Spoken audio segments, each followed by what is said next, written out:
الحمد لله نحمده ونستعينه ونستغفره ونتوب عليه ونعوذ بالله من شرور انفسنا ومن سيئات اعمالنا من يهده الله فلا مضل له ومن يضلل فلا هادي له واشهد ان لا اله الا الله وحده لا شريك له واشهد ان محمدا عبده ورسوله. கண்ணியத்திற்குரிய எல்லாம் வல்ல அல்லாஹ் ஜல்ல ஷானஹு தஆலாவின் நல்லடியார்களே, மாறும் உலகில் மாறாத இஸ்லாம் என்ற இந்த தொடரிலே இஸ்லாம் மார்க்கத்தை மாற்றுவதற்கு எந்த அவசியமும் இல்லை என்பதற்கு பல சான்றுகளை நாம் ஆரம்பத்தில் எடுத்து வைப்போம். இஸ்லாத்திற்கு எதிராக செய்யப்படுகின்ற விமர்சனங்கள், என்னென்ன விஷயங்களை இஸ்லாத்திலே குறை கண்டு இதை மாற்ற வேண்டும் என்று சொல்கிறார்களோ அது மாற்றுவதற்கு தேவையில்லை என்ற மாதிரியான செய்திகளை நம்ம இரண்டாம் பகுதியிலே பார்த்து வருகிறோம். அதுல நேற்றைய தினம் இந்த குடும்ப கட்டுப்பாடு சம்பந்தமாக குறைந்த எண்ணிக்கையில குழந்தை பெற்றுக் கொள்ள வேண்டும், அதுக்கு இஸ்லாம் கட்டுப்பாடு விதிக்கல, இது மாதிரியான ஒரு வாழ்க்கை நிதி உலகத்தில் இருந்தா மக்கள் தொகை 1000 கோடி 2000 கோடின்னு பெருகி போயிடும், சோறு கிடைக்காது தண்ணி கிடைக்காது என்றெல்லாம் பிரச்சாரம் செய்கிறார்கள். அது அவ்வளவுமே ஒரு அர்த்தமற்ற பிரச்சாரங்கள். அவங்க எந்த விதமான பிராக்டிகல் லைஃப், உலகத்தினுடைய மக்கள் வாழ்க்கையை பார்க்காம கூட்டி அறையில உட்கார்ந்து கொண்டு அவங்க ஆய்வு என்கிற பெயரில் இதெல்லாம் வெளியிடுகிறார்கள். அவங்க சொல்லக்கூடிய வகையில மக்கள் தொகை பெருகினால் அதிகமாக உணவு தேவைப்படும், மக்கள் தொகை பெருகினால் அதிகமாக தண்ணீர் தேவைப்படும், மக்கள் தொகை பெருகினால் அதிகமாக இடம் தேவைப்படும், அப்படிதான் பார்க்கிறார்களே தவிர இந்த பெருகிற மக்கள் அதிகமாக உற்பத்தி பண்ணுவார்கள்.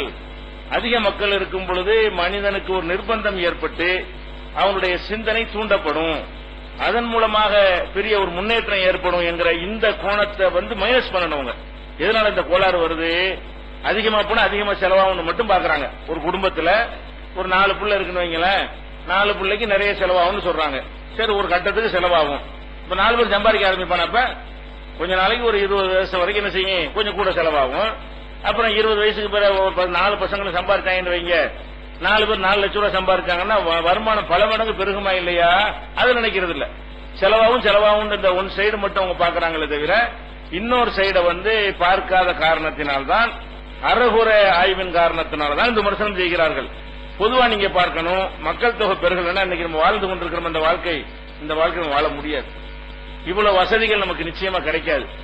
இவ்வளவு சொகுசான சாதனங்கள் பொருள்கள் எல்லாம் நம்மால் அனுபவிக்கவே முடியாது. மக்கள் தொகை பெருகும் பொழுதுதான் என்ன செய்யறான் மனிதன் சம்பாதிக்கிறதுக்கு வெறுமனே விவசாயத்தை மட்டும் நம்ம எப்படி வாழ்றது, வேற ஏதாவது ஒரு விஷயங்கள் நம்ம கண்டுபிடிக்கணும், வேற என்னத்தையாவது உற்பத்தி பண்ணணும் என்றுதான் இந்த சொகுசு விஷயங்கள்லாம் மனுஷன் தேடுகிறான். இப்ப சின்ன உதாரணம் எடுத்துக்கொண்டோமே ஆனால், ஒவ்வொரு ஊர்லயும் ஒரு கிராமத்தில் 50 பேர் இருக்காங்கன்னு வைங்க. ஒரு கிராமத்தில் 50 பேர் தான் இருக்கிறாங்க. ஒரு கிராமத்துக்கு இன்னொரு கிராமத்துக்கு இடையில 100 கிலோமீட்டர் இருக்கு. இப்படி இருக்குமே ஆனால் ஒரு பேருந்துன்னு ஒண்ணு விடுவானா? 50 பேருக்கு பேருந்து கட்டுப்படி ஆகுமா?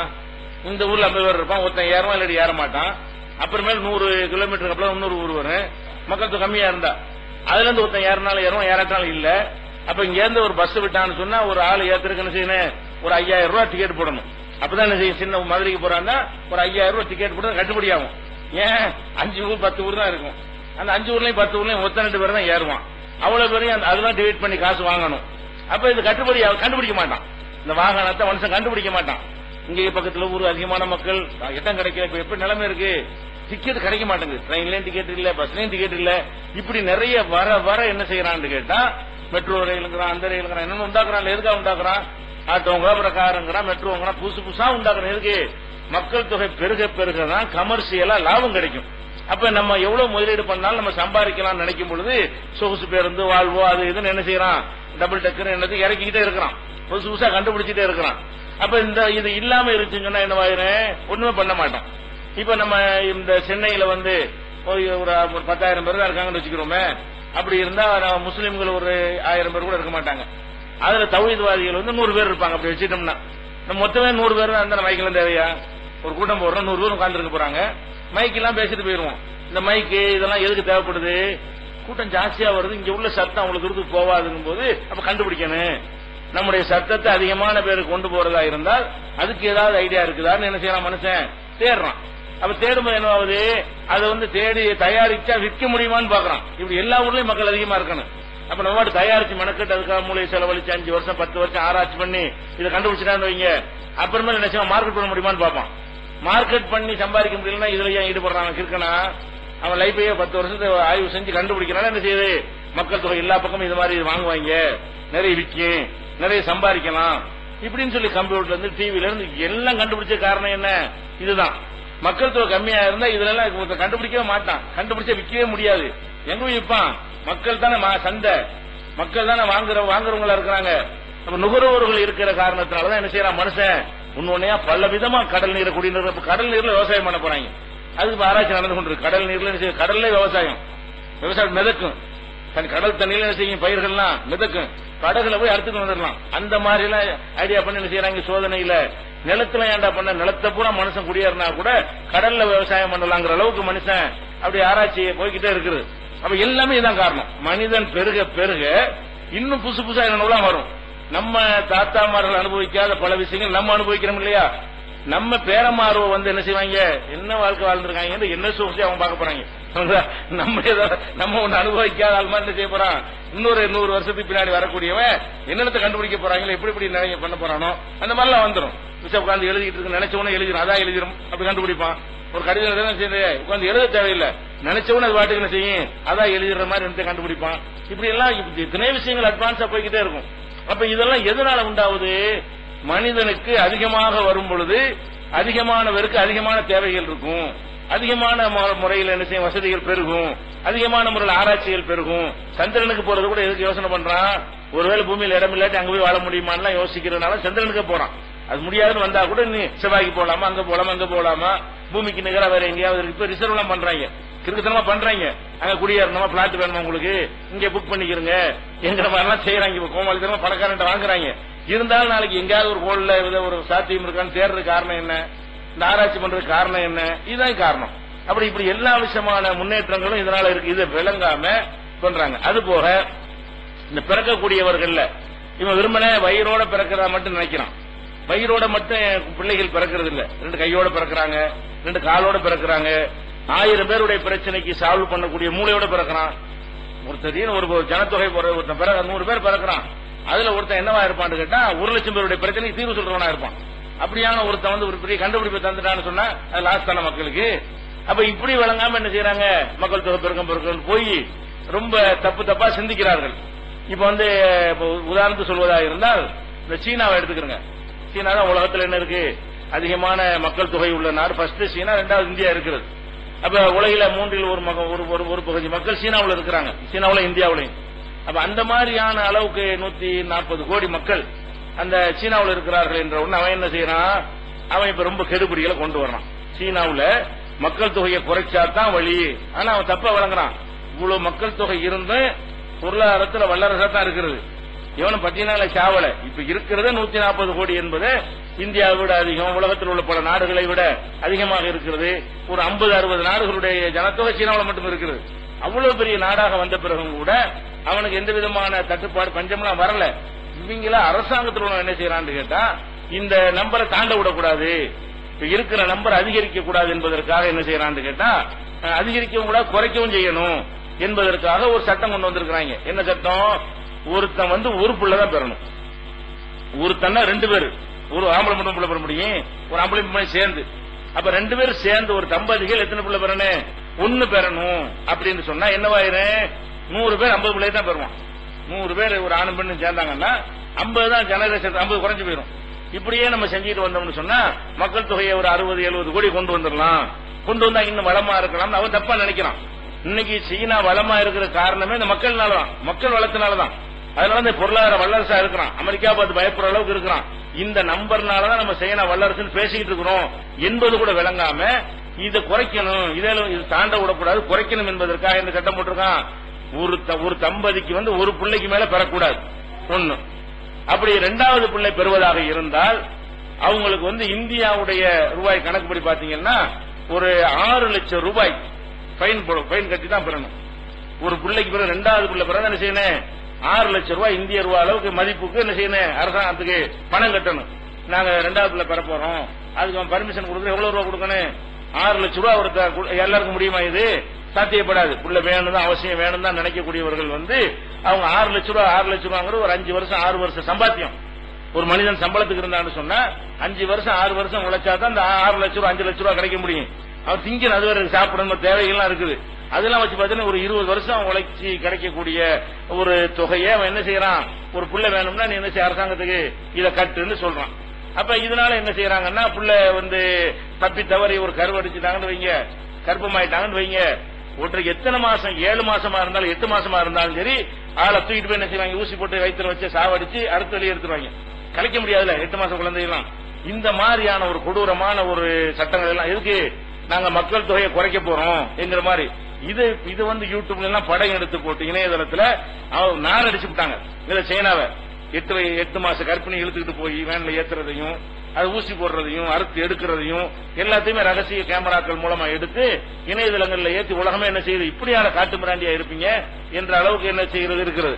அதே நேரத்தில் முதல் குழந்தை பொம்பளை பிள்ளையா இருக்குமே, ஆனால் அந்த நாட்டுடைய சட்டம் அவர்களுக்கு மட்டும் இன்னொரு குழந்தை என்ன செய்யலாம், பெற்றுக்கொள்ளலாம். அது ஒரு சோதனை தான். ஆம்பளை பிள்ளைன்னு ஒண்ணு வேணும்ல மனுஷனுக்கு அப்படின்னு அங்கேயும் பாருங்க, ஆண் பெண் ஏற்றதால் இல்ல கம்யூனிஸ்ட் பேசுறாங்க, ஆண் பெண்ணு சமம்ங்கிறாங்க. அப்ப ஆம்பளை பிள்ளை பெத்தா அவனுக்கு இன்னொரு குழந்தைக்கு அனுமதி இல்ல. பொம்பளை பிள்ளை பெத்தா ஆம்பளை பிள்ளை ஆகுமா, ஆம்பளை பிள்ளை பெத்துக்கங்கிறேன். என்ன செய்யறாங்க இந்த கம்யூனிஸ்ட் கூட்டம் தான், நாங்கெல்லாம் இல்ல ஆணு பெண்ணு சமத்துவம்.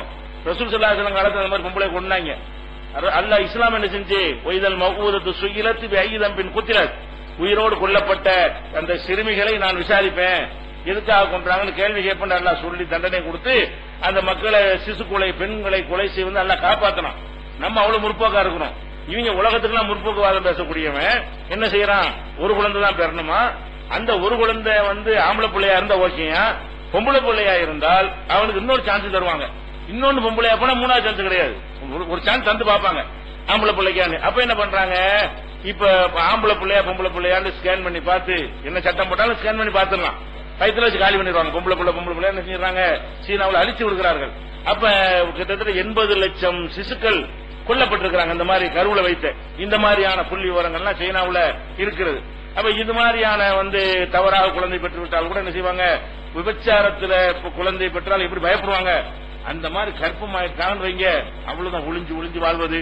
அவங்கள்ட்ட மாட்டிக்கிட்டா என்ன செய்யறது, பிள்ளை போட்டு அறுத்துருவாங்க இல்லைன்னு சொல்லி கடைசியில் கக்கூசில போய் என்ன செய்யறது, போய் பிள்ளை போட்டு விளையாண்டுறது, யார் பிள்ளைன்னு தெரியாம பெற்றுப்பட்டு என்ன செய்யறது, போட்டு வந்துடுறது. இந்த மாதிரி எல்லாம் அது எக்கச்சக்கமான அனாதைகள், யாருன்னு தெரியாத தகப்பன் தாய் தெரியாத குழந்தைகள் அங்கங்க கிடக்குறான். அள்ளி அதுக்கு ஒரு அமைப்பு வச்சு என்ன செய்யறான், அதை வளர்த்துக்கிட்டு இருக்கிறான்.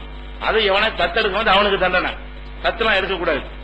ஏன் அவங்களே போட்டுவிட்டு அவங்களே தத்தெடுத்துட்டா என்ன செய்யறது, எப்படி அவங்களை குப்பையில போட்டு என்ன செய்யறது, நாளைக்கு தத்தெடுக்கிறேன்னு பிள்ளை தூக்கிட்டு வந்துட்டா இந்த மூசா நபி சம்பவத்தை எல்லாம் படிச்சிருப்பாங்க போல இருக்கு, அந்த மாதிரி பண்ணிட்டா என்ன செய்யறது, அப்படி நினைத்து அதுக்கெல்லாம் தடை இருக்குது.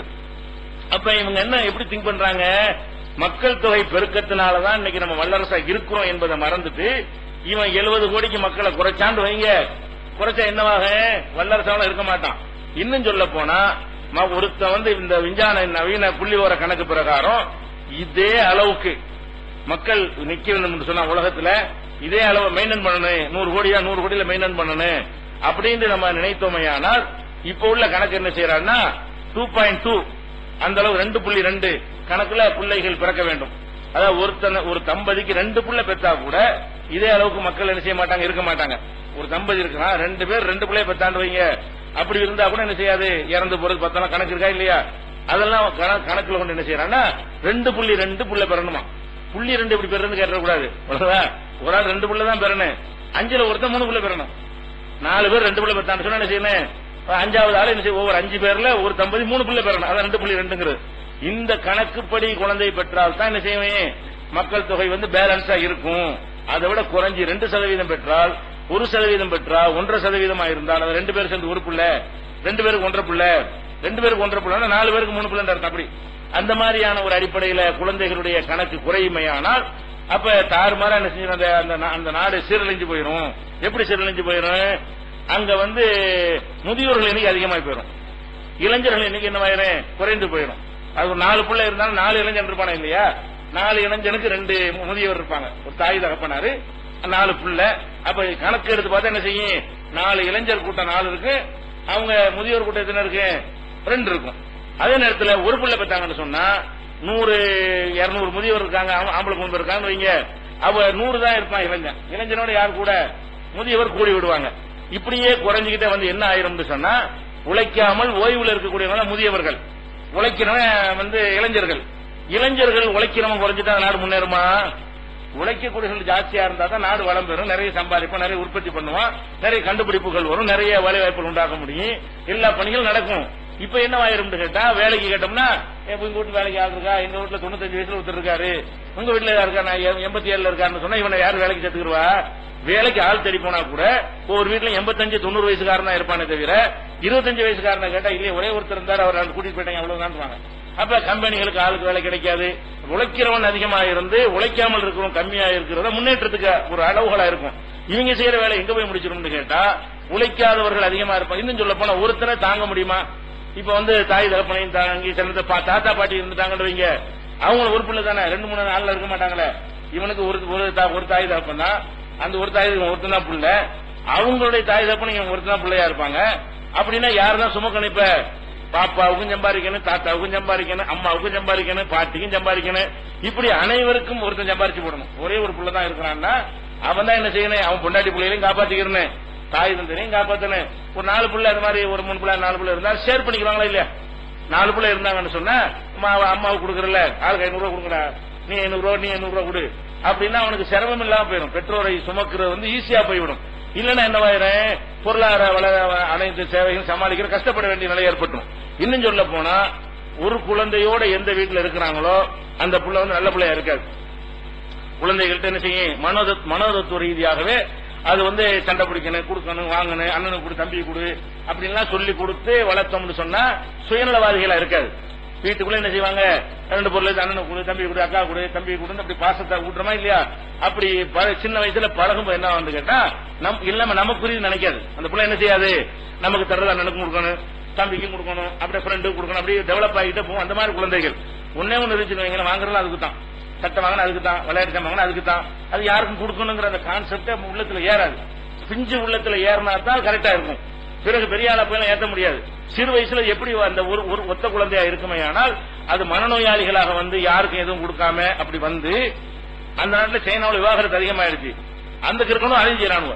அதை ஆய்வு பண்ணி என்ன சொல்றாங்கன்னு கேட்டா, எல்லாம் ஒத்த பிள்ளையா இருக்கிறதுனால எத்தையும் சகித்துக் கொள்றது கிடையாது.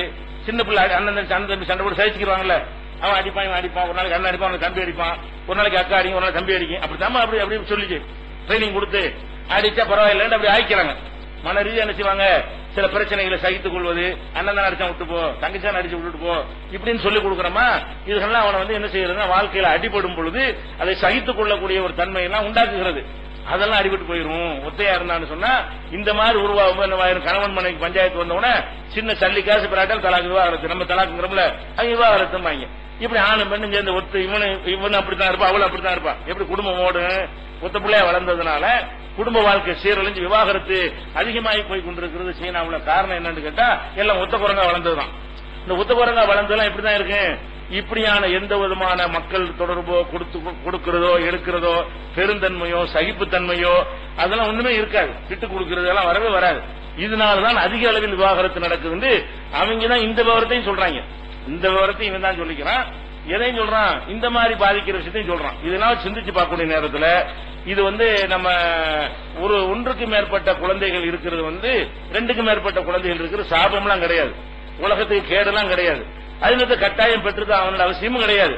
இதையும் இப்படி குறை சொல்லி தேவையில்லாம இதுக்காக லட்சக்கணக்கான ரூபாய் பணத்தை செலவழிச்சு மக்களுடைய வரி பணத்தை நாசமாக்கி பெரிய பூதாகரமா இதை காட்டுறீங்க.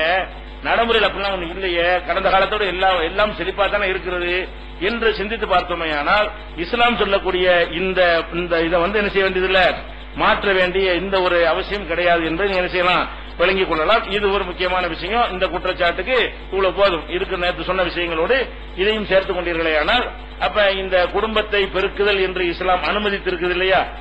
தடை செய்யல உங்களுக்கு, அது ஊக்குவிக்கவும் இல்லை, தடை செய்யவும் இல்லை, அனுமதித்திருக்கிறது. இது வந்து தடுத்துதான் ஆகணும் எல்லாம் உங்களுக்கு கெடுபடி செய்யல இஸ்லாம். அது வந்து கரெக்டான நிலைப்பாடுதான், அது சரியானதுதான். யாருக்கு சக்தி இருக்கிறதோ, யாருக்கு ஆசை இருக்கிறதோ, யாருக்கு முடிகிறதோ அவர் என்ன செய்யலாம், திங்க் பண்ணி பார்த்து நம்ம நிறைய சம்பாதிக்கிறோம், நல்லது கெட்டது இருக்குது, ஒரு பிள்ளை மோதா போயிடலாம், 2 பிள்ளை மோதா போயிடலாம், இன்னொரு கையில நல்லது, இப்படி இந்த தயவு செய்து என்ன செய்யலாம், அவங்க ஆசைப்படுவாங்க. 2, 3, 4, 5 அவங்க விருப்பத்தை பொறுத்து, நீ யாரையில குறுக்க நிக்கிற, அவங்க விருப்பத்தை பொறுத்து செய்வார்களே. ஆனால் அதுல அரசாங்கம் தலையிடக்கூடாது என்பது இஸ்லாத்தினுடைய கொள்கை. இதை மாத்திரம் அதை மாத்திரமா சொல்லு. ஒண்ணுதான் மாற்ற வேண்டி இருக்குது. நீ சொல்லக்கூடிய சித்தாந்தம் மட்டும் பொய்யா இருக்கிறது. அதனால நம்ம உலகத்துக்கு நன்மை கண்ணு முன்னாடி கிடைக்குது இல்லைங்கிற, கண்ணுக்கு முன்னாடி நன்மைகளை பார்த்துக்கிட்டு இருக்கிறோம். மனிதன் பெருகின காரணத்தினால எந்த தட்டுப்பாடும் உலகத்தில் ஏற்படவே இல்லை, இந்த கண்ணால பார்த்துக்கிட்டு இருக்கிறோம். அதை போய் மறுக்கிற காரணத்தினால்தான் இதை ஒரு விஷயமாக சொல்லிக் கொண்டிருக்கிறார்கள். இது ஒரு பாயிண்டாச்சா. அடுத்ததாக விஷயம் என்னன்னா, இஸ்லாத்தின் மீது சொல்லப்படக்கூடிய இந்த குடும்ப கட்டுப்பாடு அடுத்து சொல்லக்கூடிய விஷயம், இஸ்லாம் மார்க்கங்கிறது பிற மதத்து மக்களை கட்டாயப்படுத்தி, நம்மள முஸ்லீமா இருக்கிறோமே எல்லாம் வாழ்முனையில தான் ஆக்கினாங்களாம். வாழ் எடுத்துட்டு இஸ்லாத்தை ஏத்துக்கிறியா என்னன்னு சொல்லி முஸ்லீம் மன்னர்கள் ஆட்சி பண்ணாங்க இல்லையா, அவங்க எல்லாம் என்ன பண்ணாங்களாம், வாளால தான் பரப்புறீங்க. உங்களை ஒரு இடத்துல வளர விட்டோம்னு சொன்னா வாழ்முனையில எல்லாத்தையும் என்ன செய்யுங்க, மிரட்டி மிரட்டி இஸ்லாத்துல சேர்த்துருவீங்க. இஸ்லாம்ங்கிறது தன்னுடைய கொள்கையை வலுக்கட்டாயமாக மக்கள் மேல திணிக்கிற ஒரு மார்க்கம் அப்படின்னு ஒரு குற்றச்சாட்டை என்ன செய்யறாங்க, வைக்கிறாங்க. இதை வச்சு என்ன செய்யறாங்க, இது மக்களை சுதந்திரமா சிந்திக்க விடாம, சுதந்திரமா அவனை தேர்ந்தெடுக்க விடாம, உங்க மதத்தை தான் ஏத்தாகணும், நீங்க கட்டாயம் உங்க ஆட்சியில் இல்லாதனால நீங்க பிரச்சாரம் பண்ணிட்டு இருக்கீங்க. உங்களோட ஆட்சி இருந்தா நீங்க என்ன செய்வீங்க, வலுக்கட்டாயமா நீங்க இப்படிதான் பண்ணுவீங்க, இப்படிதான் பண்ணி இருக்கிறீங்க கடந்த காலங்கள்ல அப்படின்னு சொல்லி இந்தியாவில் இந்த முஸ்லீம்கள் இவ்வளவு பேர் இருக்கிற காரணமே என்ன, முஸ்லீம் மன்னர்கள் ஆட்சி பண்ணினாங்க, அவங்க மிரட்டி மிரட்டி நினைஞ்சிட்டாங்க, இஸ்லாத்துல சேர்த்துட்டாங்க என்று ஒரு பிரச்சாரத்தை அப்பட்டமாக சொல்லிக் கொண்டிருக்கிறார்கள். எதனால சொல்றாங்கன்னு கேட்டா, இஸ்லாம் வளர்றது அவங்களால மறுக்கவே இல்லை. வளர்றதுக்கு ஒரு காரணம் சொல்லணும், ஒரு கொச்சைப்படுத்தணும். வேற எந்த மார்க்கும் வளர மாட்டேங்குது, இஸ்லாம் தான் வளர்ந்துகிட்டே போகுது. இந்த வளர்ந்துகிட்டே போகுது என்னடா செய்யறது, வளரவில்லைன்னு சொல்ல முடியல, அது கண்ணுக்கு முன்னாடி தெரிந்து கொண்டிருக்கிறது. அப்ப வளரவில்லைன்னு சொல்ல, வளருதுன்னு சொன்னா அது ஒரு பிளஸ் பாயிண்ட் ஆகுமா இல்லையா, ஒன்று வளர்ந்தால் மக்களை இருக்குமா இல்லையா. அப்ப இந்த வளருவதற்கு நம்ம என்ன காரணத்தை சொல்லி விட்டுறேன்னு, இவங்க கட்டாய மதமாற்றம் பண்றாங்க, இப்படி பண்ணுனாங்க, இப்பவும் பண்றாங்க அப்படிங்கிற மாதிரி ஒரு சித்தாந்தத்தை மக்கள் மத்தியில பரப்பி, இதனால இந்த மாதிரியான சித்தாந்தம் உலகத்துக்கு தேவையில்லை அப்படின்னு சொல்றாங்க. முதல் விஷயம் என்னன்னு கேட்டா, ஒருத்தனை வலுக்கட்டாயமா மதத்துல சேர்க்க இஸ்லாமிய அரசாங்கம் இருக்குன்னு வச்சுக்கணும். நம்ம கையில கவர்மெண்ட் இருக்குது, இஸ்லாமிய ஆட்சி இருக்கிறது, முழு அதிகாரம் நம்ம கையில் இருக்குது. அப்படி இருக்கும் கட்டத்தில் கட்டாயமாக போய் ஒருத்தனை சொல்லி மதமாற்றம் செய்ய மார்க்கம் நம்ம அனுமதிக்குதா, அதை முதல் சிந்திக்கணும், முதல் விஷயம். அப்புறம் இந்த கட்டாய மதமாற்றம் நடந்துச்சா இல்லையாங்கிற இவங்களோட குற்றச்சாட்டு ரெண்டாவது வருவோம். இஸ்லாம் இதை பற்றி என்ன சொல்லுகிறது என்று பாத்தீங்கன்னா, முதல்ல இஸ்லாமிய கான்செப்ட் என்னன்னு கேட்டா, பிறப்பால் ஒருத்தன் இஸ்லாம் ஆக முடியாது, வேற எதனால் ஆக முடியும், மனசில் விளங்கி ஏற்றுக்கொள்வதனால தான் ஆக முடியும். அதுதான் அல்லாஹ் ஏத்துக்கிறோம். ஒருத்தன் பேருக்கு முஸ்லீம் சொன்னா முஸ்லீம் ஆக முடியுமா, அல்லாவிடத்துல இஸ்லாம்ங்கிறது அல்லாவிடத்தில் ஏற்றுக்கொள்றவன் ஆகுறதுக்கு பிறகு இஸ்லாம். அல்லாஹ் எதை ஏத்துக்கிறோம், இன்னமா யத்தகப்பலுல்லாஹு மினல் முத்தகீன், இறைவனை அஞ்சக்கூடிய மக்களிடமிருந்து தான் அல்லாஹ் அதை ஏற்றுக்கொள்வான். அப்ப வாளுக்கு பயந்து வந்தா இறைவன் அஞ்சிரவனா, காசுக்கு ஆசைப்பட்டு வந்து அவன் இறைவன் அஞ்சிரவனா இருப்பானா, அல்ல வேற ஏதாவது ஆதாயத்துக்காக வேண்டிய ஒரு மதத்தில் சேர்ந்தான்னு சொன்னா அவன் இறைவன் அஞ்சிரவனா இருப்பானா, அவன் முஸ்லீமா ஆக மாட்டான் அல்லாவிடத்துல. நீ வேணா உலகத்துல ஏமாத்துறதுக்கு வேணா நானும் முஸ்லீம் என்று சொல்லிக் கொள்ளலாமே தவிர, அவனால் என்ன செய்ய முடியாது, எந்த விதமான ஒரு அல்லாவிடத்துல ஒரு முஸ்லீமுடைய நன்மையை பெற முடியாது. 5வது அத்தியாயத்தில் 27வது வசனத்தில் எல்லாம் இப்படி சொல்றாங்க, இன்னமா யத்தகப்பலுல்லாஹு மினல் முத்தகீன், இறைவனை அஞ்சக்கூடியவங்க தான் ஏத்துக்கிறோம். இதுதான் இஸ்லாமிய அடிப்படை கான்செப்ட். அப்ப அல்லாஹ் ஏத்துக்குருவான் என்கிற அடிப்படையில இயங்குற ஒரு மார்க்கமா இருந்தால் அது எப்படி கட்டாயப்படுத்தும், கட்டாயப்படுத்தின உள்ளத்திலிருந்து வராத, உள்ளத்திலிருந்து வர்றது அல்லாஹ் பார்ப்பான். உலகத்துல உள்ளத்துல வர்றது கண்டுபிடிக்கல. நீ என்கிட்ட நான் முஸ்லீம் சொன்னா எனக்கு கண்டுபிடிக்க முடியுமா, நான் தான் உங்கள்கிட்ட முஸ்லீம் சொன்னா நான் நெசமா சொல்றேன்னா நடிக்கிறதுக்கு சொல்றேன்னா உங்களுக்கு கண்டுபிடிக்க இயலுமா, இயலாது. ஆனா இஸ்லாத்தை பொறுத்த வரைக்கும் அல்லாஹ் தான் இது தீர்மானிக்கிறவனா இருக்காங்கிற அடிப்படையில பாத்தீங்கன்னு சொன்னா இந்த மாதிரி கட்டாயப்படுத்துறது ஒத்துக்கிறதே செய்யணும். எப்படி நம்ம கட்டாயப்படுத்துவோம், நம்ம அல்லாஹ் ஏத்துக்கிறத முஸ்லீமுக்கு நம்ம என்ன சொல்றோம், உன் தொழுகை முகஸ்துதிக்கு தொழுதா உன் தொழுகை செல்லாது, பெருமைக்கு தொழுதா தொழுகை செல்லாது, நீ பயான் பண்ற அது பெருமைக்கு பண்ண அப்படி சொல்லக்கூடிய ஒரு மார்க்கத்துல இஸ்லாத்துல நீ பாட்டுக்கு மிரண்டுகிட்டு வா பயந்துட்டு வந்தா சரியா வருமா, அப்படி சொல்லுவோமா? அப்படி யாராவது இப்படி பிரச்சனை பண்ண ஏழுமா, அந்த இஸ்லாம் அந்த வாசலை திறந்து விட்டு இருந்தா நம்மளும் பண்ணலாம். ஆள் சேரு, நிறைய ஆள் சேரு. இஸ்லாம் என்ன சொல்லுது, உள்ளத்துல விளங்கி வந்தா வா, இல்லாட்டி போ. இப்படி நம்ம கற்று தந்திருக்கும் பொழுது நம்ம எப்படி போய் கட்டாய மதமாற்றம் பண்ணுவோம்? ஒண்ணு. அதுக்கடுத்து எல்லாம் என்ன செய்யறான்னு கேட்டா, தெல்ல தெளிவா இந்த வார்த்தையை சொல்றான். குர்ஆன்ல 2வது அத்தியாயத்தில் 256வது வசனத்தில் இருக்கிறது, லா இக்ராஹ ஃபித்தீன், இந்த மார்க்கத்தில் எந்த கட்டாயப்படுத்தலும் இல்லை. இந்த மார்க்கத்தை பொறுத்தவரை உலகத்தில் எந்த மார்க்கத்தை எவனால் கட்டாயப்படுத்திட்டு போகட்டும், எங்க கையில் ஆட்சி அதிகாரம் இருந்தாலும் லா இக்ராஹ ஃபித்தீன், இந்த மார்க்கத்தில் எந்த விதமான வற்புறுத்தலும் கிடையாது. கத்த பையன ருஷது மினல் கை, நேர்வழி எது வழிகேடு எதுவும் தெளிவாகிவிட்டது. சிந்திச்சு பாத்துக்க, இது நேர்வழி வச்சாச்சு. மற்றது வழிகேடு நீ பார்த்து ஏத்துக்கலாம்னு சொல்ற மார்க்கம் இது. இஸ்லாம் எப்படி மக்களை கூப்பிடுது? எது நேர் வழின்னு ஒன்று சொல்லியாச்சு, இது அழகான வழின்னு வாதங்களை வச்சாச்சு, அந்த வாதங்களுக்குரிய ஆதாரங்களையும் தூக்கி போட்டாச்சு. இப்ப உன் வேலை என்ன? சிந்தித்து பார்த்து சரியா இருந்தா ஏத்துக்க, இல்லாட்டி போயிட்டாரு. கட்டாயப்படுத்த மாட்டோம், யாரையும் வலு கட்டாயமா கூப்பிடக்கூடாது இஸ்லாம் கட்டளை எடுக்கிறது. அப்ப நம்மளே போய் ஒருத்தனை வாழ எடுத்து கட்சியை காட்டி இஸ்லாத்துல வந்து கூப்பிட அனுமதி இருக்கா? இந்த வசனம் தடுக்கிறது. அது வந்து இஸ்லாத்து வரவும் மாட்டான், அது நடிப்பா தான் இருக்கும். நமக்கு தான் ஆபத்த டேஞ்சரா இருக்கும், உள்ளுக்குள்ள வந்து சேர்ந்து நம்மளே போய் வெட்டிட்டு போயிருவான். அதனால இஸ்லாம் என்ன சொல்லுது? லா இக்ராஹ பித்தீன், இந்த மார்க்கத்தில் எந்த விதமான வற்புறுத்தலும் கிடையாது என்று 2வது அத்தியாயத்தில் 256வது வசனத்தில் இருக்கிறது. அதே மாதிரி அல்லாஹ் சொல்லி காட்டுகிறான், அப்ப அந்த துக்குரிஹுன் நாஸ ஹத்தா யகூனு முஃமினீன். நபியே உங்கள்ட்ட ஆச்சரியமா இருக்குது. 10:99 சொல்லுகிறான், மக்கள் மூமின்களாக ஆக வேண்டும் என்பதற்காக மக்களை நீ நிர்பந்திக்க போகிறாயா? உனக்கு நிர்பந்திக்க இயலுமா அப்படின்னு சொல்லி கேட்டு நீ கூட நிர்பந்திக்க கூடாது என்று நபிகள் நாயகம் ஸல்லல்லாஹு அலைஹி வஸல்லம் அவங்களுக்கு எல்லாம் என்ன செய்யறான்?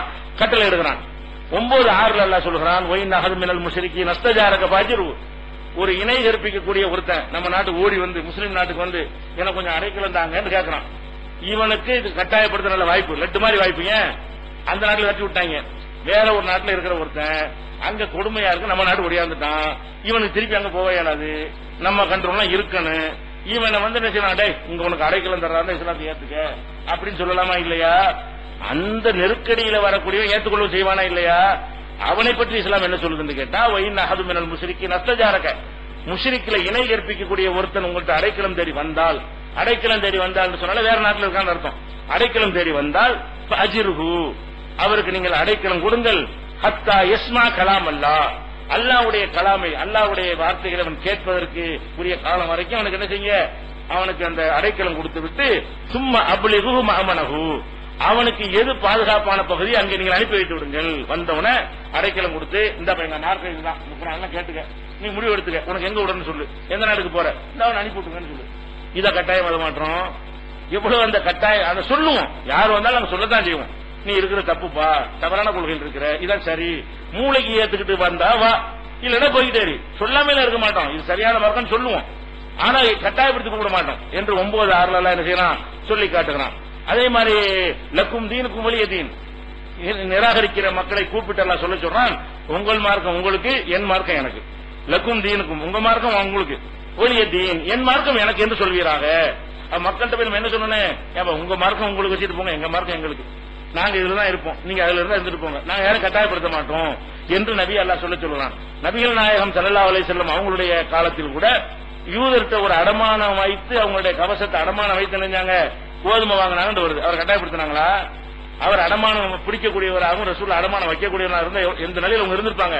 அப்ப முஸ்லீம் அல்லாதவர்களை கட்டாயப்படுத்துறது என்பது நபிகள் நாயகத்தின் கையில சக்கரவர்த்தியா இருந்தாங்களே, உலகமே பார்த்து பயப்படக்கூடிய அளவில் இருந்தாங்களே, அந்த காலகட்டத்தில் வற்புறுத்தவில்லை. பிற மதத்து மக்கள் இங்க வாழ்ந்தார்கள். ஒரு யூதர் தான் ரசூல் ஸல்லல்லாஹு அலைஹி வஸல்லம் பணியாளராக இருந்தார். அனஸ் எப்படி பணியாளராக இருந்தார் ஒரு சஹாபி, அதே மாதிரி யூத இளைஞரும் அவங்களுக்கு பணியாளராக இருந்தார். அவருக்கு முடியாம போய் மரணத்தருவால இஸ்லாத்தை ஏற்றுக்கொள்றார். அந்த அளவுக்கு பிற மத மக்கள் இருந்தார்களே தவிர கட்டாயப்படுத்தி இஸ்லாத்துல சேர்க்கிற எங்க மார்க்கத்தில் கிடையவே கிடையாது. அதே போல வந்து பொய் சொல்லி அதுக்கு மார்க்கத்தில் அனுமதி இருக்கா? குருடம் பாக்குறான், செவிடம் கேட்கறான், அதெல்லாம் இந்த மார்க்கத்தில் அனுமதியே கிடையாது. விளங்கி நம்பி வந்தாவா, தெளிவு நேர்வழி இது, வழிகேடு இது, இவ்வளவுதான் எங்களுடைய தவிர கட்டாயம் அது மாற்றம் கிடையாது. முதல் புரிஞ்சு கொள்ளணும்.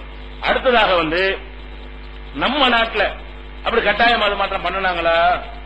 நம்ம அதான் பாயிண்ட். இந்த இந்தியாவுல வந்து இந்துத்துவாக்கள் என்று சொல்லக்கூடியவங்க முஸ்லிம்களுக்கு ஆள் பிடிக்கிறது எப்படி பிடிக்கிறாங்க தெரியுமா? ஆட்சி பண்ணாங்க, நம்ம பெண்கள் எல்லாம் கற்பழிச்சாங்க, நம்மளை எல்லாம் கொண்டு குவிச்சாங்க, வாழை காட்டி காட்டி நம்ம ஆட்கள் எல்லாம் இஸ்லாத்துல சேர்த்துட்டாங்க, அவங்க தான் முஸ்லீமா தலைவலி கொடுத்துட்டு இருக்காங்க. நம்மள முஸ்லீமா இருக்கிறோம்ல, நம்ம அப்ப முப்பாட்டெல்லாம் என்னஞ்சாங்களா, முகலாய மன்னர்கள் முஸ்லீம் மன்னர்களுக்கு பயந்துகிட்டு ராமசாமியா கந்தசாமியா இருந்தவங்க முஸ்லீம் மாத்தாங்களாம், வாளுக்கு பயந்து மாத்தாங்களாம். அடே வாளுக்கு பயந்து மாறிட்டாங்க. முதல்ல லாஜிக் ஒத்துக்கிறதா? இது நடக்குமா? முஸ்லீம் மன்னர்கள்ங்கிறவன் எவ்வளவு பேர் இருந்தான்? அவன் எத்தனை பேர் பெரிய மெஜாரிட்டியான மக்கள் ஆதரவனுக்கு இருந்துச்சா? வெளிநாட்டுல இருந்து வர்றான், ஒரு சின்ன ராணுவத்தை வச்சிருக்கான், சின்ன படையை வச்சிருக்கான், அவன் இவ்வளவு பெரிய நாட்டை ஆள்றான்னு சொன்னா இவங்க எல்லாரும் சேர்ந்து எகிரி அடிச்சானா ஓடி போயிடுவானா இல்லையா? மக்களுடைய எதிர்ப்பு இருந்தா அவனுக்கு நாட்டை ஆள முடியுமா? இந்த காலத்திலேயாவது ஆளலாம், சின்ன ஒரு அதிகாரத்தை வைத்து அதிகமான மக்கள் ஆளுவாங்க. நவீன ஆயுதங்கள் இருக்கு இந்த காலத்துல. இந்த காலம் ஒரு பீரங்கி போதும் அவ்வளவு பேர் ஆளுவதற்கு.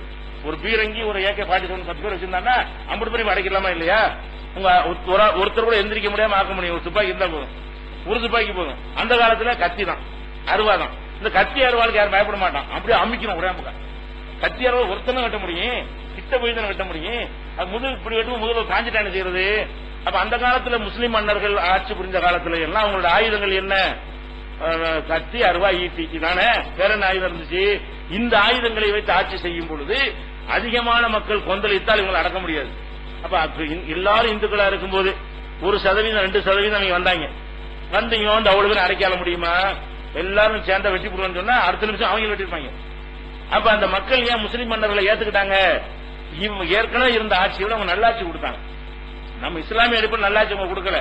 அதுக்கு முந்தி இருந்த கிறுக்குத்தனமான ஆட்சியை விட வந்து நினைஞ்சாங்க ஒரு சிஸ்டமேட்டிக்கா செய்வாங்க. அந்த இஸ்லாம் கத்துக் கொடுத்த வழிமுறையில வந்த காரணத்தினால ஒரு நிர்வாகம் என்ன சிஸ்டமேட்டிக்கா எல்லாத்தையும் செய்வாங்க. அதனால் மக்கள் ஈர்க்கப்பட்டு நினைஞ்சாங்க, அவங்களுக்கு கீழே அடங்கி இருந்தாங்க.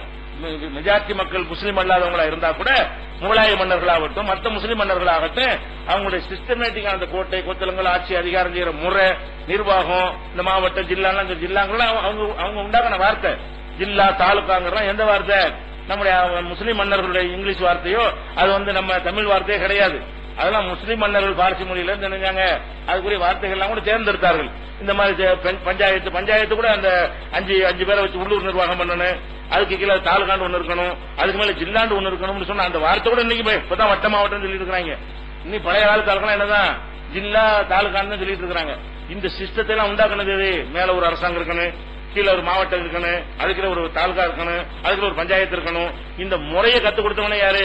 முஸ்லீம் தான். அப்ப கீழே இருந்து மேல வரைக்கும் நெட்வொர்க் சங்கிலி தொடரா இருக்கும். இப்படி சிஸ்டமேட்டிக்கா அவன் நிர்வாகம் பண்ண காரணத்தினாலதான் மக்கள் நினைஞ்சாங்க, எதிர்த்து ஒண்ணுமே செய்யல. அதே நேரத்தில் முஸ்லீம் மன்னர்கள் வந்து இங்க ஆட்சி பண்ணாங்க இல்லையா, அவங்க இஸ்லாத்துக்கு அவன் அங்க வந்து வரல, இஸ்லாம பரப்புறதுக்கு வந்தாங்க, நாடு பிடிக்க தான் வந்தாங்க. எல்லா மன்னர்களும் எப்படி நாடு பிடிக்க போனாங்களோ நம்ம ஒரு நாட்டுக்கு அதிபரா இருக்கணும் அப்படின்னு சொல்லிட்டு ஒரு நாடு பிடிக்க போனாங்களே தவிர இஸ்லாத்தை கடைப்பிடிக்கிறதுக்கு வரவே இல்லை. அவங்களே கடைப்பிடிக்கல. முஸ்லீம் மன்னர்கள் அந்த நாட்டில் ஆட்சி பண்ண ஒருத்தம் கூட அஜிக்கு போல. அப்ப மன்னர்களுக்கு அஜிக்கு போற என்ன தடை? மன்னர்களுக்கு ஹஜ்ஜிக்கு போலாமா இல்லையா? இஸ்லாத்தை கடைப்பிடிக்கணும்னா இருந்தா ஹஜ்ஜிங்கிற ஒரு கடமையை கூட என்ன செய்யல, ஒரு முஸ்லீம் மன்னர் கூட செஞ்சதே கிடையாது. அதே மாதிரி வந்து எல்லாரும் அந்த புறத்துல அந்த மாதிரியான எல்லா மன்னர்களும் அந்த புறத்துல பெண்களோட அவங்க வந்து சல்லாபம் செய்து கொண்டிருந்தார்களோ அது மாதிரி தான் எல்லா முஸ்லீம் மன்னர்களும் செய்தார்கள். அதையும் நம்ம பார்க்கணும். அதே மாதிரி கோயில் எல்லாம் கட்டி கொடுத்தார்கள், கோயிலுக்கு மானியம் கொடுத்தார்கள். ஏன் நம்ம கம்மியா இருக்கும் ஆட்சி பண்றோம், நிறைய மக்கள் எதிர்த்திடக்கூடாது, அவங்களுக்கு ஏற்றவாறு நம்ம ஆட்சி பண்ணுவோம் அப்படின்னு சொல்லி என்னஞ்சாங்க, மன்னர்கள் கோயில் தான் கட்டி கொடுத்தார்கள். அவங்களுடைய கோயிலுக்கு மானியம் தான் கொடுத்தாங்க. அரசாங்கத்தில் வரிய வாங்க வேண்டியது இந்த கோயிலுக்கு இது வரைக்கும் இவ்வளவு வரைக்கும் நீ எடுத்துக்க, இவ்வளவு வரைக்கும் நீ எடுத்துக்கன்னு சொல்லி கோயிலுக்கு கூடிய கோடான ஒரு சொத்துக்கள் முஸ்லீம் மன்னர்கள் கொடுத்தது. அரசாங்கத்துக்கு அரசாங்க நிலத்திலிருந்து கொடுத்ததான் அனுபவிச்சிட்டு இருக்காங்க இன்னைக்கு வரைக்கும். எத்தனை கோயில்கள் எழுதி வச்சிருக்காங்க, இது முஸ்லீம் இந்த மன்னர் கொடுத்தது, இந்த மன்னர் கொடுத்த பட்டயம் என்று சொல்லி வைத்துக் கொண்டிருக்கிற காட்சியெல்லாம் பார்க்கிறோம். அப்ப இவங்க எப்படி மதமாற்றம் பண்ணிருப்பாங்க? அவங்க நாடு பிடிக்க வந்தாங்க, நாடு பிடிச்சாங்க, மதவில இருந்தா அந்தஸ்துல இருந்தாங்களே தவிர இஸ்லாத்தை பற்றி அவங்களுக்கு எந்த விதமான அக்கறையும் கவலையும் கிடையாது. அது மாதிரி செய்யவும் கிடையாது. அவங்க ஆட்சிக்கு வந்த உடனே ஆடல் பாடல் கூத்துக்கெல்லாம் தடை போட்டாங்களா? முஸ்லீம் மன்னர்கள் அந்த பொறுத்த டான்ஸ் ஆடுறதுலாம் அரை கோட்டையில் நீங்க போய் பார்க்கலாம். டெல்லிக்கு செங்கோட்டையில் பாத்தீங்கன்னு சொன்னா டான்ஸ் ஆடுறதுக்குன்னு ஒரு மகால் இருக்கும். அதை பார்த்து ஆட விட்டு ரசிக்கிட்டு இருப்பாங்க. யாரு? மன்னர்கள். இஸ்லாத்தை பரப்ப போறாங்களா?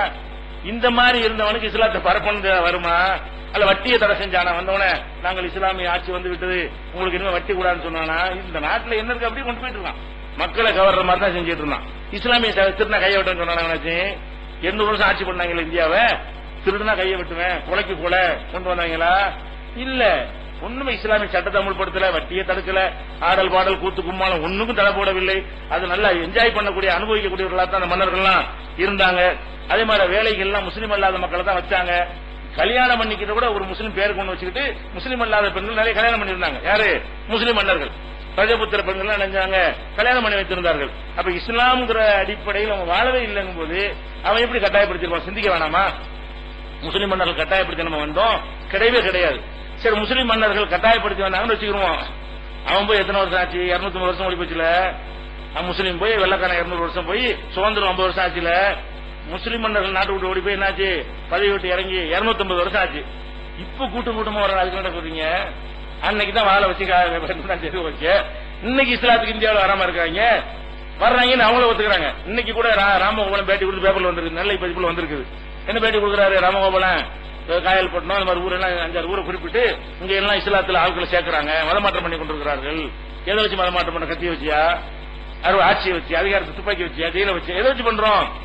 அப்ப மக்கள் வர்றாங்கன்னு ஒத்துக்க வேற பாஷையில ஒத்துக்கிறாரு அவரு. மக்கள் கூட்டம் கூட்டமா என்ன செய்யறாங்க, இந்த மத மாற்றம் நடக்குதுன்னு சொல்றாரு. மத மாற்றம் நடக்கத்தான் செய்யுது. அவனா வர்றான், அதுக்கு வரிசையா விட முடியும்?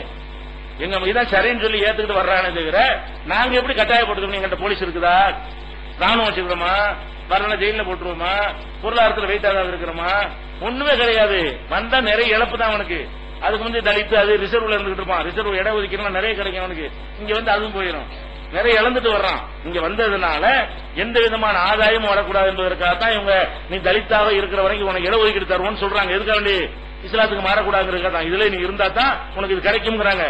அதையும் உடைச்சிட்டு இந்த மக்கள் எல்லாம் வர்றாங்க. இந்த கொள்கை சரியா இருக்குது, இட ஒதுக்கீடு போனா போயிட்டு போகுது, வேலை ஆட்டி போயிட்டு போகுது, மனுஷனா இருக்க விடுங்கிறாங்க சொல்லி வர்றாங்க. அப்ப இன்னைக்கு வரைக்கும் நீங்க வருகிறார்கள் என்பதை நேற்று வரைக்கும் ராமகோபாலன் பேட்டி கொடுத்து ஒத்துக்கிறார்கள் சொன்னா என்ன அர்த்தம்? வளருது. அப்ப வளருதுன்னா எதை காட்டுது? நீ சொல்ற காரணம் இல்ல, அருவாளை வச்சுக்கிட்டு நாங்க என்ன செய்யல, மத மாற்றம் பண்ணல, இப்ப நாங்க அந்த பொசிஷன்ல இல்ல. ஏன் நாங்க தான் மிரட்டலுக்கு உள்ளாக்கப்படுறோம், நாங்க தான் கைது செய்யப்படுறோம், எங்கள் மீது அடக்குமுறை கட்டவிழ்த்தப்படுகிறது, முஸ்லீமா இருந்தாலும் பயப்படணுங்கிற ஒரு நிலையை நோக்கி எங்களை தள்ளி கொண்டிருக்கிறீங்க. அப்படி ஒரு சமுதாயத்தினைக்கு வர்றாண்ட எது இருக்குதப்ப? கொள்கை தான் இருக்குது. இதுல வந்து என்ன பாதுகாப்பு இருக்கு அவனுக்கு? பெரிய சமூகத்தில் இருக்கிறவனுக்கு பாதுகாப்பா, சின்ன சமூகத்தில் சேருவது பாதுகாப்பா? 1000 பேர் இருக்கிற சேர்ந்துதான் அவனுக்கு பாதுகாப்பு. 100 பேரோட சேர்ந்தா அவனுக்கு பாதுகாப்பு கம்மி தானே? அவன் 100 வந்து சேர்றான், 1000தோட இருந்து பாதுகாப்பு இருக்க வேண்டியதானே? அப்ப மைனாரிட்டியா இருக்கக்கூடிய மக்கள்கிட்ட வந்து கூட்டம் கூட்டமா இன்னைக்கு சேருவது எதை காட்டுது? அன்னைக்கும் சேரலங்கிறது இது ஆதாரம். அன்னைக்கு இஸ்லாத்துக்கு வந்ததுக்கும் இந்த மன்னர்கள் காரணம் கிடையாது, இஸ்லாமிய முஸ்லிம்களுடைய ஆட்சி காரணம் கிடையாது, கட்டாயம் காரணம் கிடையாது, இந்த கொள்கை தான் காரணம். இஸ்லாத்தினுடைய கொள்கை கோட்பாடுகள் தான் என்ன செய்து வருவதற்கு காரணம் என்பதற்கு இது பெரிய ஆதாரமாக இருக்கிறது. என்ன உதாரணம்? இப்ப என்ன சொல்றாங்கன்னு கேட்டா, இந்தியாவில் இவ்வளவு வந்துகிட்டு இருக்குது, அதை விட்டுவிட்டு பாகிஸ்தான்ல இந்து பெண்கள் மதமாற்றம் செய்யப்படுகிறார்கள். இஸ்லாமிய ஆட்சி பேப்பர்ல எல்லாம் அதான் முக்கியமான செய்தி. என்ன மீடியாக்கள் பேட்டி எல்லாம் என்ன செய்யறது, எல்லாரும் பிடிச்சிக்கிறாங்க. பாகிஸ்தான்ல மதமாற்றம் பண்றாங்க. யார பண்றாங்க? இந்து பெண்கள் மதமாற்றம் பண்றாங்க. பாகிஸ்தான்ல இந்துக்கள் இருக்கிறாங்க, சிறுபான்மையா இருக்கிறாங்க, முஸ்லீம் அரசாங்கம் இருக்குதான். பாகிஸ்தான் அரசாங்கத்துக்கு சில சம்பந்தம் இருக்கா? நவாஸ் ஷெரீஃபுக்கு சில சம்பந்தம் இருக்குதா? முஷர்ரஃபுக்கு இஸ்லாத்துக்கு சம்பந்தம் இருக்குதா? புட்டோவுக்கும் ஒரு பூட்ட கணவர் இருந்தா இஸ்லாத்துக்கு சம்பந்தம் இருக்கா அவங்களுக்கு? இவன் ஏன் இஸ்லாத்து போய் வளர்க்கறதுக்கு பாடுபட போறான்? ஒண்ணும் கிடையாது. அங்க என்ன நடக்குது? உலகம் பூரா நடக்கக்கூடிய நம்ம நாட்டில் கூட நடந்து கொண்டுதான் இருக்கிறது. இது வந்து அந்த வார்த்தையை அவன் சொல்ல முடியல. ஆணும் பெண்ணு இந்த மதத்தை கடந்து லவ் பண்றாங்க இல்லையா, அந்த மேட்ல ஓடி வர்றாள். இங்க என்ன வர்றான்? பாகிஸ்தானே ஒரு இந்து பொம்பளை முஸ்லீம் லவ் பண்ண என்ன செய்வா? உங்க மதத்தில் சேர்ந்துக்கிறேன்னு வர்றாளா? மதம் மாற்றம் செய்கிறார்கள். நீ பிள்ளைய வந்து அது மாதிரி வீட்டுக்குள்ள கட்டுப்பாட வளர்க்க தெரியாம விட்டுவிட்டு அவன் வந்து நான் இவனை தான் கல்யாணம் பண்ணிக்கிறேன் தாய் இருந்தாலும் உதறி விட்டு என்ன செய்யறா வர்றா. கோர்ட்ல கொண்டு நிப்பாட்டினா நானா தான் வந்தேன், இவரை நான் விரும்புனேன், கல்யாணம் பண்றதுக்கு வந்து யாரும் கட்டாயப்படுத்தல, அவரை கல்யாணம் பண்ணுவதற்காக மதம் மாறணும் கோர்ட்ல அம்மா அந்த பொம்பளை எல்லாம் சொல்லி பிடிச்சு இதை வச்சு என்ன செய்யறாங்க. இது மாதிரி லட்சம் கேஸ் நடக்குது. தருமபுரி கேஸ் அந்த மாதிரி கேஸ் தான் நாடே பத்தி எரிஞ்சுட்டு இருக்கு. வேற அன்பழகன் அறிவழகன் இது ஒரு ஆள் சொல்லுங்க. இளவரசன் மேட்டராதான ஜாதி விட்டு ஜாதி கல்யாணம் பண்ண பத்திக்கிட்டு எரியுது. அப்ப இதெல்லாம் இது மாதிரி ஒண்ணு.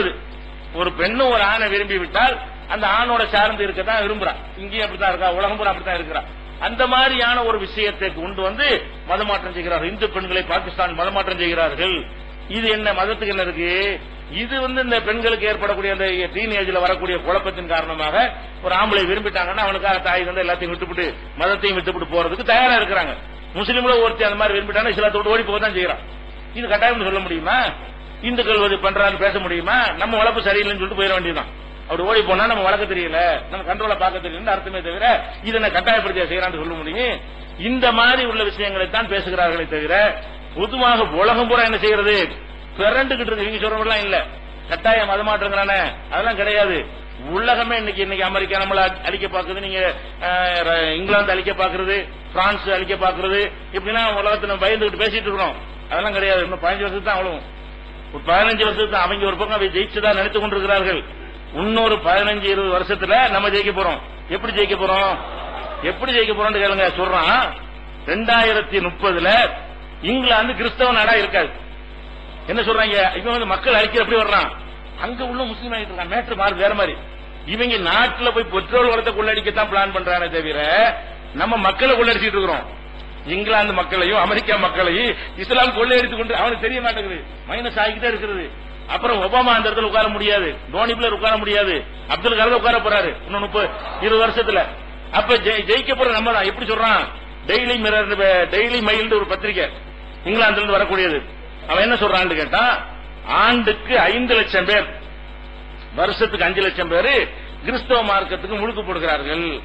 ஒரு வருஷத்துக்கு 5 லட்சம் பேர். எந்த பிரச்சனை பண்ணவே இல்லை. அவங்க எல்லா பிரச்சனையும் பண்றாங்க. பலவிதமான பாம்பு பிடிக்கிறாங்க, விஷத்தை குடிக்கிறாங்க, என்னென்னமோ குருடம் பாக்குறாங்க, என்னென்னமோ செஞ்சு பாக்குறாங்க. இவ்வளவுக்கும் மேலேயும் 5 லட்சம் பேர் வருஷத்துக்கு என்ன செய்யறாங்க? அவங்களோட அறிக்கை டெய்லி மிரர் பத்தி குறைச்சு சொல்லுது. வேற ஒரு கூடுதல் புள்ளிவரம் இருக்கு.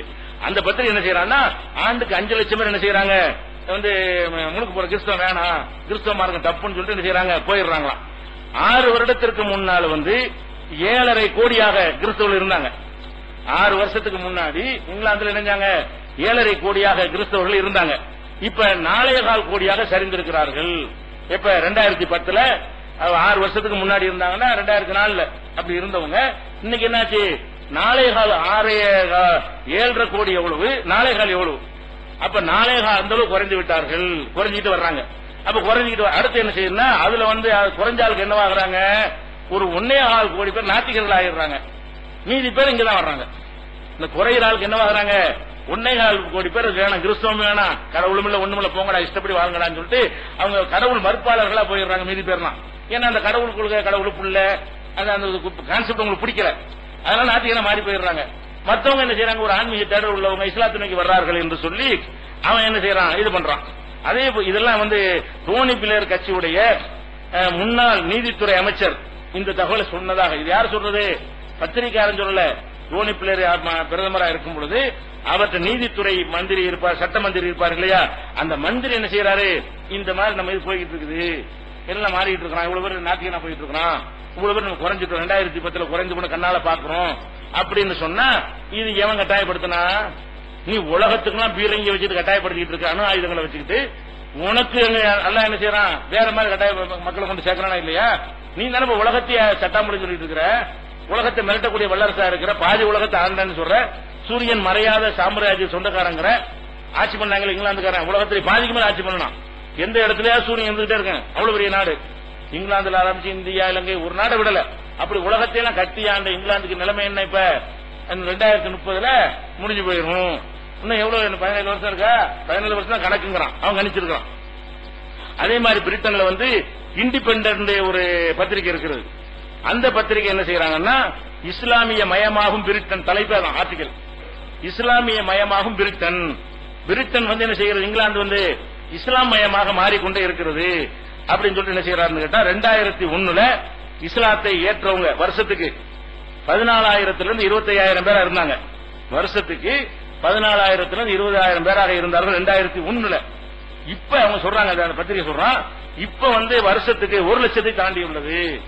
வருஷம் 1 லட்சம் பேர் என்ன செய்யறாங்க? இங்கிலாந்துல இஸ்லாத்தை தழுவுகிறார்கள் சொல்றாங்க.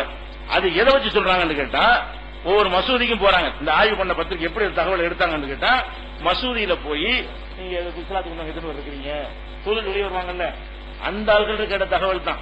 இந்த தொழுகளும் இல்லாம இஸ்லாத்துக்கு வந்து அவன் தனியா கிடக்கிறான். அந்த கணக்கு எடுத்து 5 லட்சம் 10 லட்சமா இருக்கும்.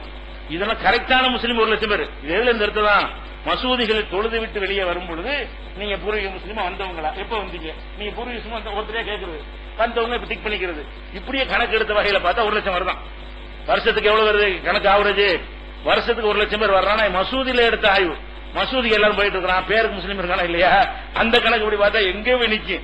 அப்ப தாறுமாறா போயிட்டு இருக்கு. இவங்க கணக்கு 1 லட்சம்ங்கிறாங்க. இப்படி சொல்லக்கூடிய பாக்குறோம். அதே மாதிரி கேம்பிரிட்ஜ் பல்கலைக்கழகம் இவங்க ஒரு ஆய்வு பண்றாங்க. என்ன செய்யறாங்கன்னு கேட்டா பெண்கள் அலையலையா இஸ்லாத்துக்கு போறாங்க. என்ன விஷயம் ஒரு ஆர்டிகல் தான். பிரிட்டன்ல தான் இந்த எல்லாத்தையும் அவுத்து போட்டு போறதுக்குலாம் அனுமதி உள்ள ஒரு நாடு.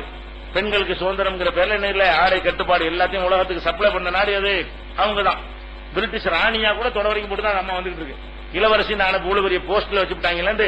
அது கூட இல்லாம பிரிட்டிஷ் இளவரசியா இருந்தா ராணியா இருந்தாலும் அவங்க ட்ரெஸ் என்னவா தான் இருக்கேன், தொட தெரியும். அதான் 95 வயசு கிளவியா போன பிறகு அந்த ட்ரெஸ் தான் தொடக்கி கீழே வீர மாதிரி தான். இப்படி உலகத்துக்கு அந்த கலாச்சாரத்தை கொடுத்தவங்க யாரு? இவங்க தான். அந்த கலாச்சாரத்திலே ஊறி ஊறி ஊறி ரத்தத்தில் ஊறி போன பெண்கள் அதை விருத்து ஹிஜாப் அணிந்து கொண்டு இந்த கலாச்சாரம் அவங்க கலாச்சாரம். பிரிட்டிஷ் ராணிக்கு கூட அந்த நாகரிகம் வரல. அப்படிப்பட்ட ஒரு நாட்டில் பெண்கள் அலை அலையாக என்ன செய்யறாங்க? இஸ்லாத்துக்கு வர்றாங்க. 3 பேர் இஸ்லாத்துல வந்தாங்கன்னா 3 20 பெண்களா இருக்கிறார்கள்.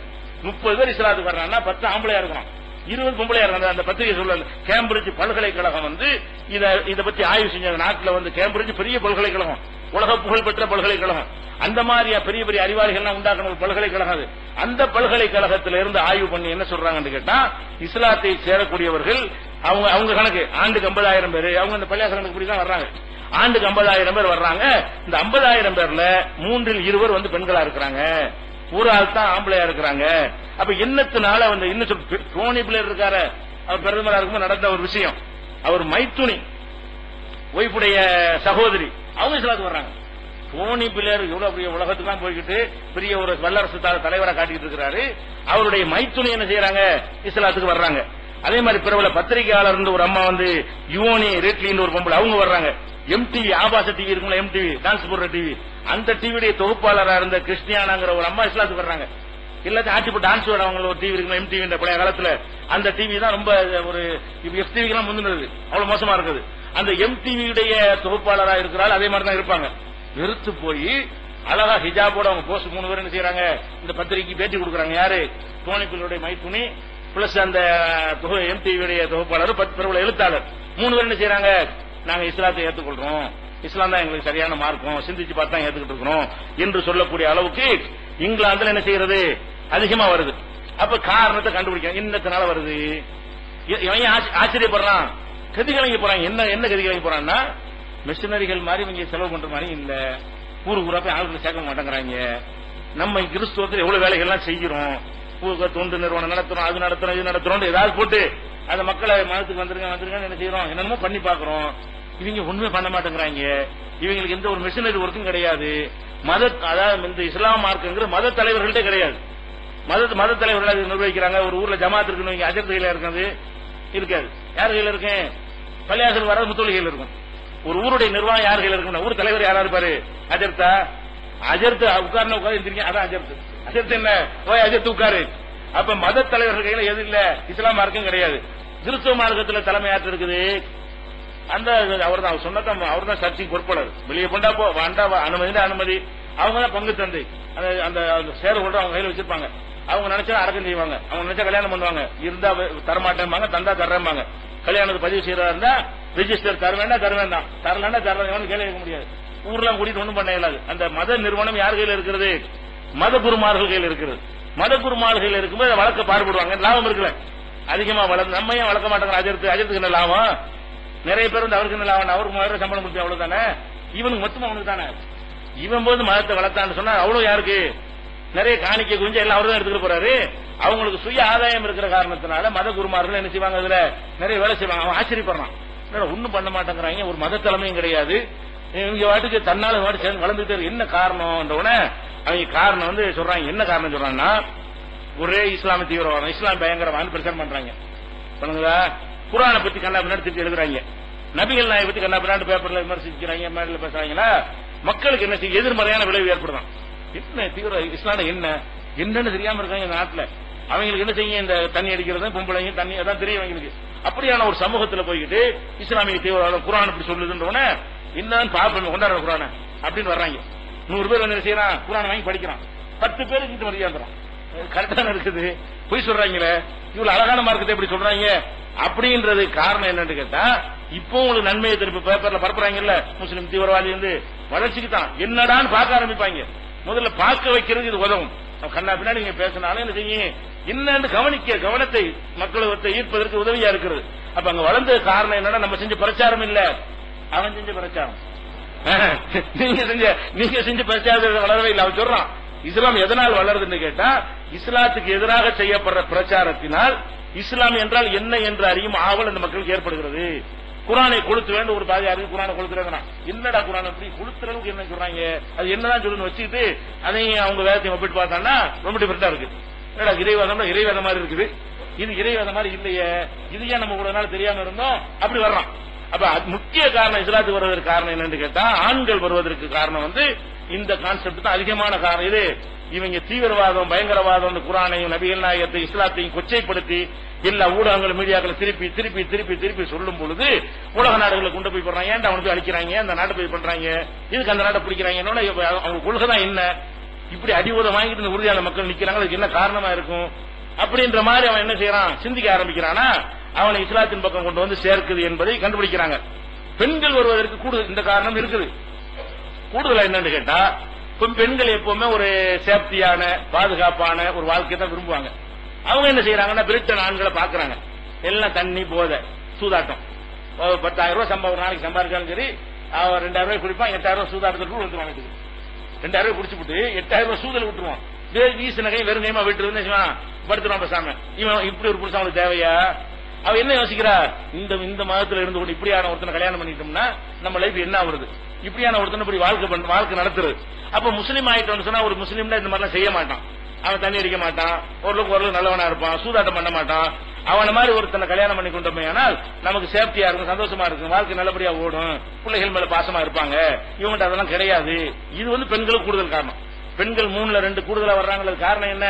இந்த இஸ்லாமிய தன்மை காரணம் எதை கண்டுபிடிச்சிருக்கான். இப்படியாக இருக்கிற காட்சியை பார்க்கிறோம். அதே மாதிரி போப்பாண்டவரை சொன்னார், உலகத்தில் அதிகம் பரவ மார்க்கம் இஸ்லாம்னு சொன்னார். அவரை போப்பாண்டவர்ல தூக்கிவிட்டாங்க. அது ஒரு விஷயம்.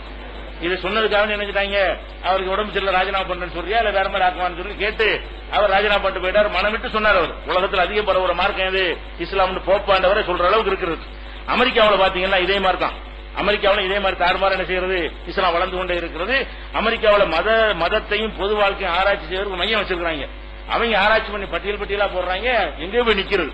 அப்படி இருக்கிற காட்சியெல்லாம் பார்க்கணும். அப்ப இஸ்லாம் மார்க்கத்தின் மீது இன்னும் சில புள்ளிவரங்கள் இருக்கிறது.